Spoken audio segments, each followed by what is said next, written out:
শ্রদ্ধা ভক্তি ভালোবাসা সমস্ত উপাসনা আরাধনা বন্দনা সমস্ত স্তব স্তুতি সেই মহান আল্লাহ রাব্বুল ইজ্জাতের জন্য, যিনি এক ও অদ্বিতীয় লা শারীকা লাহু, যিনি অক্ষয়, যিনি অব্যয়, যিনি চিরঞ্জীবী, যিনি সর্বদাই আছেন এবং সর্বদাই থাকবেন, যিনি কুল কায়নাতের খালিক, যিনি কুল কায়নাতের মালিক, সেই মহামহিয়ান মহাবরিয়ান সর্বশক্তিমান মাওলা মাহবুবের দরবারে যাবতীয় প্রশংসা। তারপরে পরে আমার নবী, আপনার নবী তথা সারা বিশ্বের নবী, এমনকি নবীর নবী, নবীকুল শিরোমণি আমিনার নয়নমণি ফখরে মওজুদাত সরকারে কায়নাত রাহমাতুল লিল আলামিন শাফিউল মুযনবিন নবী মুহাম্মদুর রাসূলুল্লাহ সাল্লাল্লাহু আলাইহি ওয়াসাল্লামের উপর লক্ষ লক্ষ কোটি কোটি সালাম ও দরুদ শান্তির দ্বারা বর্ষিত হোক, অর্পিত হোক। বলুন সাল্লাল্লাহু আলাইহি ওয়াসাল্লাম।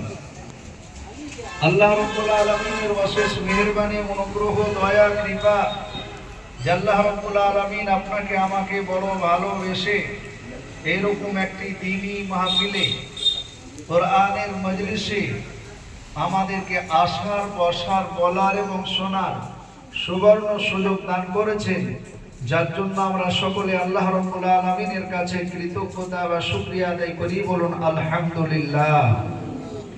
জোরে সোরে মহব্বতের সাথে বলুন আলহামদুলিল্লাহ। আপনারা এই মজলিসে আসতে পেরে খুশি না বেজার? জোরে সোরে মহব্বতের সাথে বলুন। এই মজলিসে এসে আপনাদের লাভ হয়েছে না লস? লাভ। এই মজলিসে যারা আসবে, বসবে, বলবে, শুনবে, বিগত জীবনের গুনাহ খাতা মাফ করবেন কে? আরো চিল্লায় এখন কে? আল্লাহ। তাহলে আপনারা ওই মজলিসে এসেছেন যে মজলিসের ওয়াদা আল্লাহ রাব্বুল আলামিনের কাছে আছে যে যারাই মজলিসে আসবে তাদের জীবনের গুনাহ খাতা আল্লাহ রাব্বুল আলামিন মাফ করে দেবেন। জোরে বলুন সুবহানাল্লাহ। যদিও লোক সংখ্যা কম, কিন্তু এই মজলিস আল্লাহর রহমত দিয়ে, আল্লাহর বরকত দিয়ে, আল্লাহর সাকিনা দিয়ে মজলিস ভরপুর। জোরে বলুন সুবহানাল্লাহ। আপনারা এত দামি মজলিসে আসতে পেরেছে যে আল্লাহ রাব্বুল আলামিন আমরা শুকরিয়া আদায় করে শেষ করতে পারবো? জোরে বলেন না। এইরকম একটা কোরআনের মজলিসে আমরা আসতে পেরেছি, কোরআনের মজলিসে আমরা আসতে, জোরে বলেন, পেরেছি। কোরআনের নিসবতে আমরা কি হয়েছি? একত্রিত হয়েছি। কথা বলেন ঠিক না? কিসের নিসবতে? জোরে বলুন। কোরআনের নিসবতে। আমার ভাই মুমতাজ, উনি অনেকক্ষণ ধরে আপনাদেরকে কোরআনের কথা শোনালেন, আমিও দু চারটে কথা আলোচনা করব। এই কোরআন কি কোরআন আমরা পেয়েছি তা কিন্তু আমরা নিজেরা একদিনও চিন্তা ভাবনা করে দেখিনি। এই যে কোরআন কত বড় কিতাব আমরা পেয়েছি, আসমানি কিতাব। পৃথিবীর মধ্যে যত রকমের কিতাব আছে সব চাইতে দামি, সব চাইতে বড় কিতাব হলো কোন কিতাব?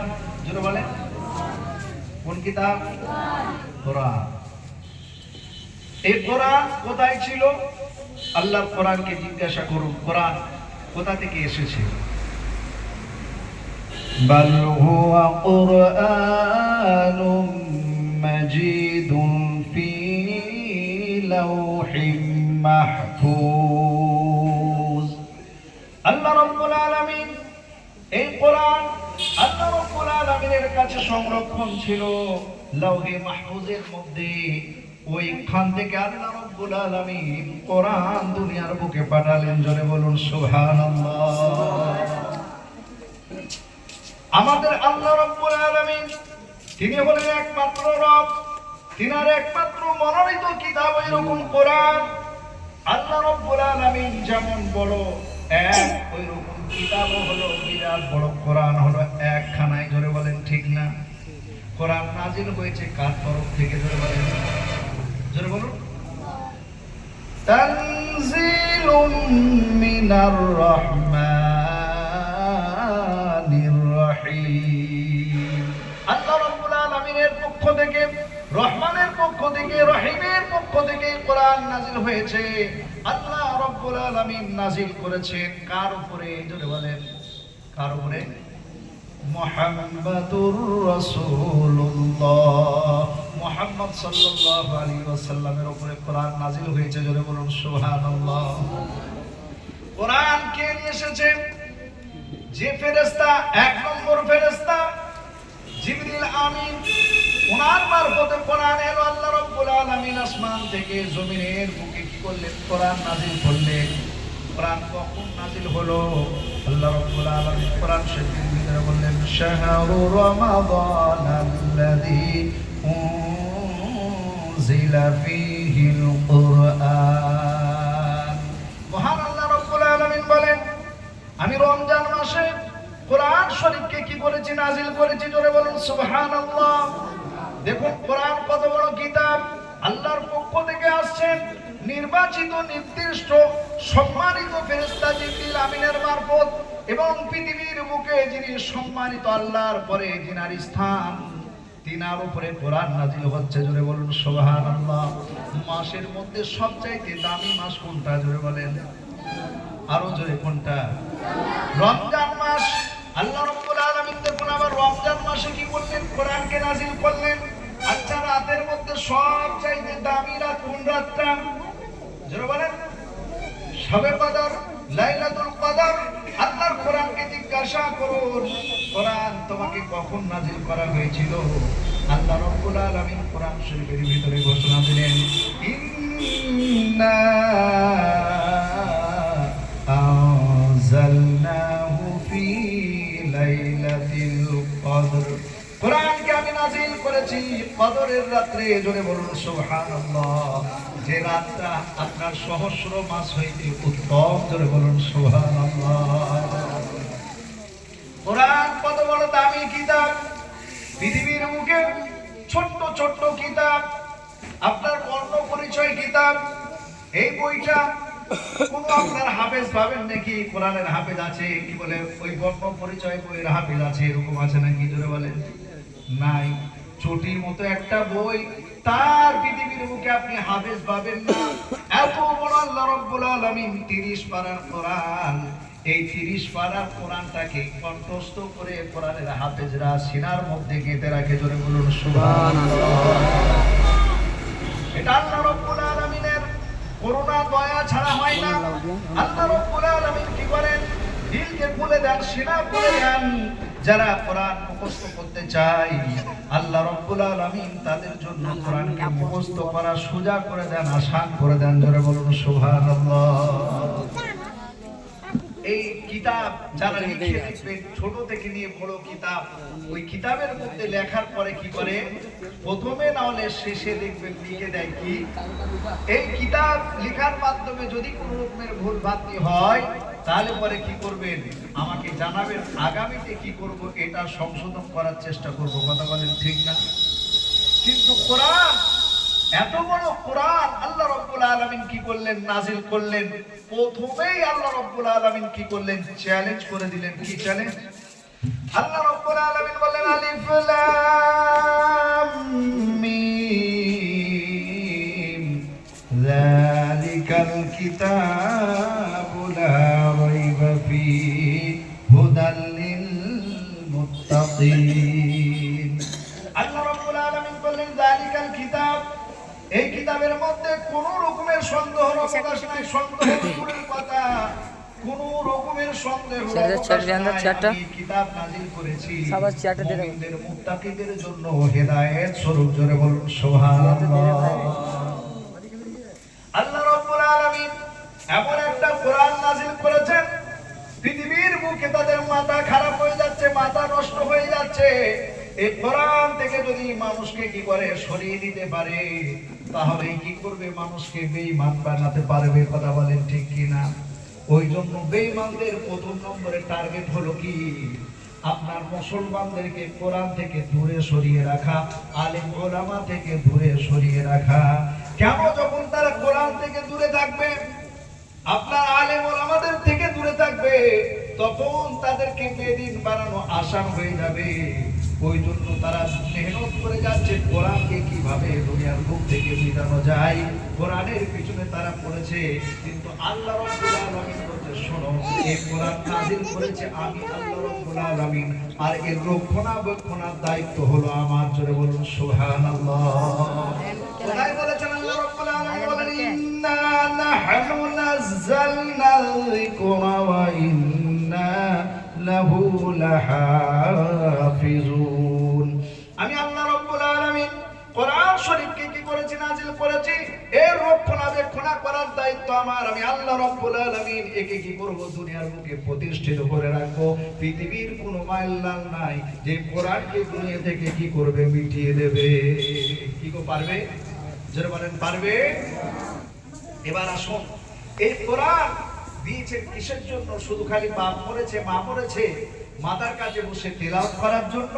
যারা বলেন কোরআন দিয়ে তদবির করার জন্য না, এই কোরআন দিয়ে মানুষের জীবন পরিচালনা করা লাগবে। কোরআন দিয়ে কি করতে হবে? আপনার জীবন পরিচালনা করলে পরে সেই লোকটা হবে জান্নাতি। জোরে বলুন সুবহানাল্লাহ। যারা কোরআনকে নিজের আপন করে নিয়েছে, কোরআন নিজের জীবনে কি করেছে? নিয়ে এসেছে, তারা কামিয়াব হয়ে গেছে। জোরে বলুন সুবহানাল্লাহ। কোরআন হচ্ছে এমন একটা কিতাব যে মানুষের পরিবর্তন কোরআনই করে দিতে পারে। জোরে বলেন সুবহানাল্লাহ।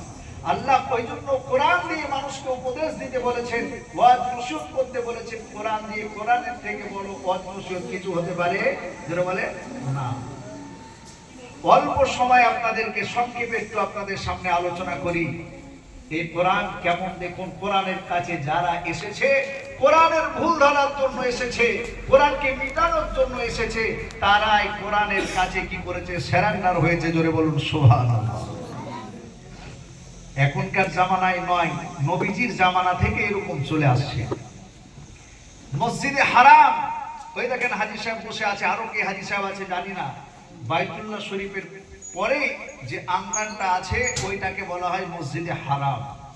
ওই মসজিদে হারামের মধ্যে লিডাররা বসে আছে। কে কে? উতবা আছে, আবু জেহেল আছে, আবু লাহাব বসে আছে। তারা মাথা হ্যাট করে বসে আছে, চিন্তা অবস্থায়, চিন্তিত অবস্থায় বসে রয়েছে। একটাই তাদের কারণ। কি কারণ জানেন?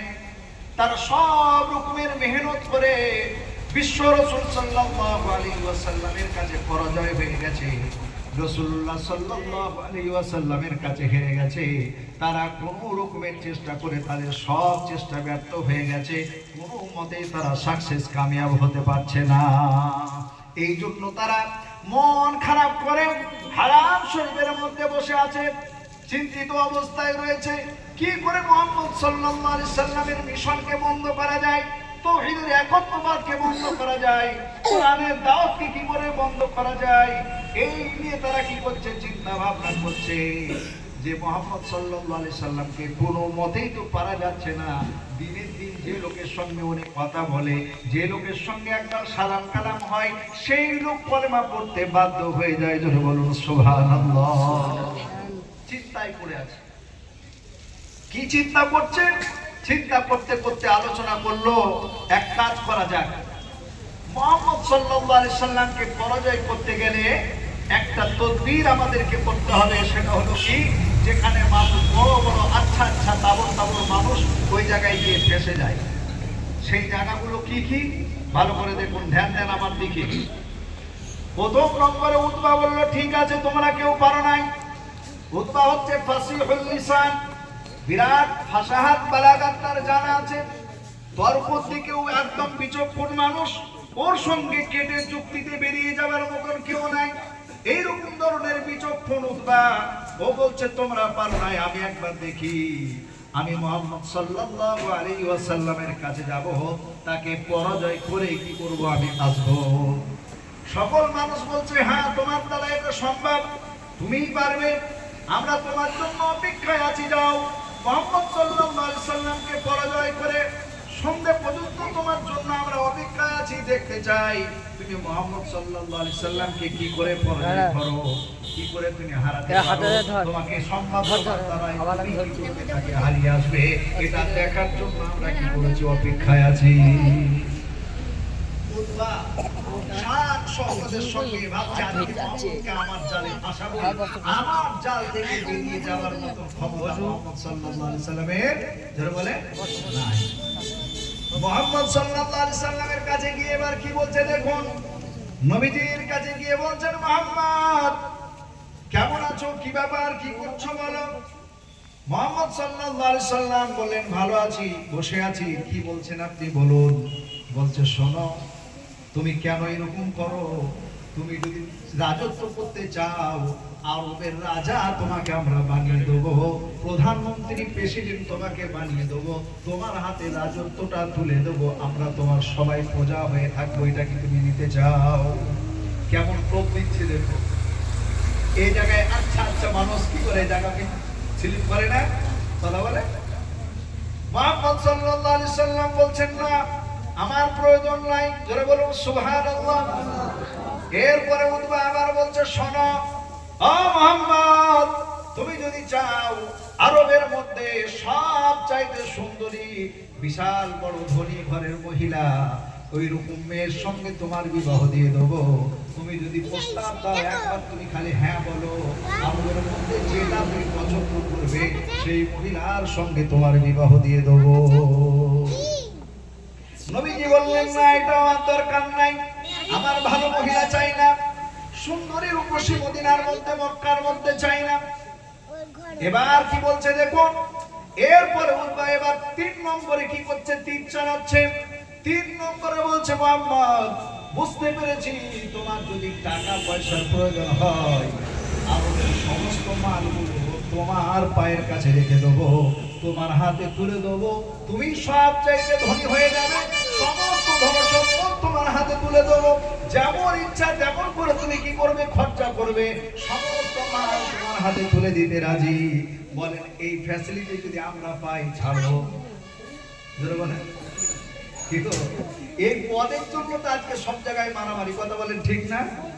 বাপরে বাপ, আমির হওয়ার জন্য মারামারি, আর আপনার যে কোনো জায়গায় সেক্রেটারি হওয়ার জন্য মারামারি, প্রধানমন্ত্রী হওয়ার জন্য মারামারি, একদল আরেক দলকে মেরে আমাকে জিততে হবে, আর ওই আসন আমাকে দখল করতে হবে, কথা বলেন ঠিক না?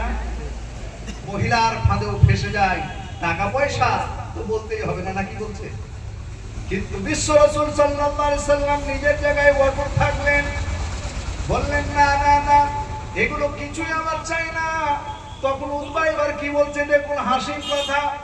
নবী মুহাম্মদুর রাসূলুল্লাহ সাল্লাল্লাহু আলাইহি সাল্লামকে বলছেন, মুহাম্মদ বুঝতে পেরেছি তোমার মাথার গন্ডগোল হয়ে গেছে, আর না হলে তোমাকে জিন ভূত কিছু ধরেছে, না হলে এত সুন্দর সুন্দর ফ্যাসিলিটি পাওয়ার পরেও যদি কোনো মানুষ ছেড়ে দেয়, বুঝতে হবে তার মাথার কিছু সমস্যা আছে, সাধারণ মানুষ সে নেই।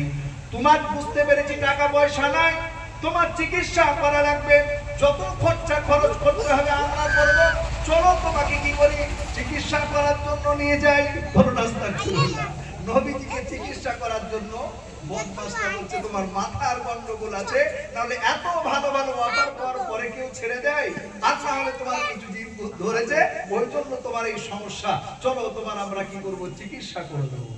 আরে বিশ্ব রাসূল সাল্লাল্লাহু আলাইহি সাল্লাম সব চুপ করে শুনলেন, শোনার পরে বলছে, তোমার বক্তব্য এবার পেশ করা হয়েছে? হ্যাঁ আমার বক্তব্য পেশ করা হয়েছে। নবীজি এবার বলছে, তবে শোনো, এবার তুমি চুপ করে শোনো, আমি এবার তোমাকে কি করি, আল্লাহ রাব্বুল আলামিনের কোরআন শোনাই, জোরে বলুন সুবহানাল্লাহ। আল্লাহর নবী, আল্লাহু আকবার, এমনিতেই কোরআন হচ্ছে মধুর বাণী, আল্লাহু আকবার, আল্লাহ রাব্বুল আলামিনের কিতাব, জিবরিলের মারফতে এসেছে, এক নম্বর কিতাব, এমনকি মুহাম্মদ সাল্লাল্লাহু আলাইহি সাল্লামের উপরে নাযিল হয়েছে, এবং নবীজি নিজের পবিত্র জবানে সেই কোরআন তেলাওয়াত করছে, কত মধুর হবে, জোরে বলুন সুবহানাল্লাহ। নবীজি এবার পড়তে শুরু করেছেন, হামিম সাজদা, হামিম তানজিলুম মিনার রহমানির রহিম। এই কোরআন নাযিল হয়েছে রহমানুর রহিমের তরফ থেকে, এইভাবে তেলাওয়াত করতে যায়, আর উতবা মাটিতে হাত দিয়ে টেক লাগিয়ে শুনতে শুনতে এমন মনোযোগের সঙ্গে কোরআন শুনতে শুরু করেছে, যখন সিজদা পর্যন্ত এসে গেছে, নবীজি এবার সিজদার মধ্যে চলে গেছে। উতবা দেখছে সত্যি এত সুন্দর কিতাব, এটা মুহাম্মদ সাল্লাল্লাহু আলাইহি সাল্লামের রচিত কিতাব হতে পারে না, এটা কোনো কিসসা কাহিনীর কিতাব হতে পারে না, সত্যিকারে আল্লাহ রাব্বুল আলামিনের তরফ থেকেই নাযিল হয়েছে। জোরে বলুন সুবহানাল্লাহ। উতবা এসেছিল নবীজিকে পরাজয় করার জন্য। উতবা নিজে নবীজির কাছে পরাজয় হয়ে মাথা হ্যাট করে লাজবাব হয়ে এবার যখন ঘুরে যাচ্ছে, আরবের লিডার ক্যাডাররা বসে আছে, নিশ্চয় মুহাম্মদ সাল্লাল্লাহু আলাইহি সাল্লামকে পরাজয় করে হারিয়ে দিয়ে এবার কি করবে, উতবা আসবে। উতবা যখন তাদের মজলিসে যাচ্ছে, মাথাটা হ্যাট করে নিচু করে লজ্জিত অবস্থায় তাদের কাছে অবস্থান করলো। জোরে বলুন সুবহানাল্লাহ। মাথার নিচে উতবা গিয়ে বলছে, সর্বনাশ, তোমরা মুহাম্মদ সাল্লাল্লাহু আলাইহি সাল্লামের পিছনে পড়ো না। উনি যে কিতাবের কথা বলে সত্যিকারে আল্লাহ রাব্বুল আলামিনের পক্ষ থেকে নাযিল হওয়া কিতাব, ওটা কোনো কিসসা কাহিনীর কিতাব নয়, ওটা মুহাম্মদ সাল্লাল্লাহু আলাইহি সাল্লামের রচিত কিতাব নয়, ওনার নিজের বানানো কিতাব নয়, এটা হলো আল্লাহ রাব্বুল আলামিনের পক্ষ থেকে এসেছে। ওনার পিছনে তোমরা পড়ো না, ওনার সঙ্গে সঙ্গ দিয়ে দাও, নিশ্চয় উনি জয়ী হবে। যখন তিনার জয়ী তখন তোমাদেরও জয়ী হবে। জোরে বলুন সুবহানাল্লাহ। ওরা কি বলছে জানেন? বলছে, বুঝতে পেরেছি মুহাম্মদ সাল্লাল্লাহু আলাইহি সাল্লামের জাদু উতবা তোমার উপরেও চলে গেছে, তোমার উপরেও জাদু করেছে, তুমিও এবার পাগল হয়ে গেছো। বলুন আস্তাগফিরুল্লাহ। কথা পুরা যদি হয় এরকম করে হয়, নিজে চোখে দেখার পরেও কিন্তু হেদায়েত নসিব হয়। জোরে বলেন না। কোরআন এরকম কিতাব মানুষের পরিবর্তন করে দেয়। জোরে বলুন সুবহানাল্লাহ। আরেকজনের কথা আপনারা শুনেছেন, নাম হযরত ওমর রাদিয়াল্লাহু তাআলা আনহু। নাম শুনেছেন না শুনেন নাই? জোরে বলেন, শুনেছেন না? আল্লাহু আকবার। ওমর রাদিয়াল্লাহু তাআলা আনহু ইসলাম ধর্ম গ্রহণ করার আগেও যেমন জালালি ছিলেন, ইসলাম ধর্ম গ্রহণ করার পরেও কিন্তু ছিলেন, কিন্তু সেটা ছিল কুফরির প্রতি উনি কঠোর ছিলেন। আর ইসলাম ধর্ম গ্রহণ করার পরে এবার আল্লাহ এবং আল্লাহর রাসূলের মহব্বতে তিনি অটুট ছিলেন। জোরে বলুন সুবহানাল্লাহ। ওই ওমর রাদিয়াল্লাহু তাআলা আনহু যখন কোরআন কিরকম করে মানুষের পরিবর্তন করে, ওমর রাদিয়াল্লাহু তাআলা আনহু এরকম একদিন মজলিসে বসে আছে, সমস্ত তদবির তাদের বেকার হয়ে যাচ্ছে, মুহাম্মদ সাল্লাল্লাহু আলাইহি সাল্লামকে পরাজয় করতে পারে না। আবার তারা প্ল্যান করলো, এক কাজ করা যায়, মুহাম্মদ সাল্লাল্লাহু আলাইহি সাল্লামের নাউজুবিল্লাহ মূল পাতল কি করা যায়, তিনাকে কতল করে দেওয়া হোক, মুন্ডটাকে কি করা হোক, উচ্ছেদ করে দেওয়া হোক, দুনিয়া থেকে তাকে বিচ্ছেদ করে দেওয়া হোক। কে পারবে মুহাম্মদ সাল্লাল্লাহু আলাইহি সাল্লামের মাথা আনতে? হযরত ওমর রাদিয়াল্লাহু তাআলা আনহু তখন ইসলাম ধর্ম গ্রহণ করে নাই। উনি বললেন, আমি কি করব, মুহাম্মদ সাল্লাল্লাহু আলাইহি সাল্লামের মাথাটা এনে দেব। সকলে এক বাক্যে বললেন, ওমর, তোমার পক্ষেই সম্ভব, তুমি হলে বীর যোদ্ধা, তোমার তীর মিস যায় না, তোমার বল্লম মিস যায় না, তুমি এত বড় বাহাদুর, তোমার দ্বারাই সম্ভব মুহাম্মদ সাল্লাল্লাহু আলাইহি সাল্লামের মাথা আনা। যাও দেখি মুহাম্মদ সাল্লাল্লাহু আলাইহি সাল্লামের মুন্ডটা নিয়ে আসো, বল্লাটা দেখি নিয়ে আসো আমাদের কাছে। ওমর রাদিয়াল্লাহু তাআলা আনহু কি করলেন, বেরিয়ে পড়লেন মুহাম্মদ সাল্লাল্লাহু আলাইহি সাল্লামের মাথা আনার জন্য। রাস্তার মধ্যে খবর হলো, ওমর কোথায় যাও? একজন সাহাবীর সঙ্গে দেখা। বলে, তুমি জানো না আমি যাচ্ছি মুহাম্মদ সাল্লাল্লাহু আলাইহি সাল্লামের মাথা আনতে। বলছে, মুহাম্মদ সাল্লাল্লাহু আলাইহি সাল্লামের মাথা আনার আগে নিজের বাড়িটা তুমি আগে সামলাও, তোমার বোন বোনাই তারা ইসলাম ধর্ম গ্রহণ করে মুসলমান হয়ে গেছে। ওমর রাদিয়াল্লাহু তাআলা আনহু বললেন, তাই নাকি? মুহাম্মদ সাল্লাল্লাহু আলাইহি সাল্লামের কাছে পরে যাব, আগে দেখি আমার বোন বোনাইয়ের খবর নিয়ে। দৌড়ে কি করলেন, বোনের বাড়িতে চলে গেলেন। ওমর রাদিয়াল্লাহু তাআলা দরজার কাছে গিয়ে খটখট করে আওয়াজ দেয়। ভেতর থেকে ওনার আওয়াজ পেয়ে গেছে ওমর রাদিয়াল্লাহু তাআলা আনহুর। সেই সময় তেনাকে কোরআন শিক্ষা দিচ্ছিলেন, ওনাকে এবং ওনার স্বামীকে, ওনার আপনার কি বলে ওমর রাদিয়াল্লাহু তাআলা আনহু বোনকে এবং বোনাইকে কোরআন শিক্ষা দিচ্ছিলেন। ওমর রাদিয়াল্লাহু তাআলা আনহু আওয়াজ পেয়ে কোরআনটাকে লুকিয়ে দিয়েছে। এইভাবে তো কোরআন ছিল না, তখন হয়তো চামড়ার উপরে কিংবা গাছের পাতার উপরে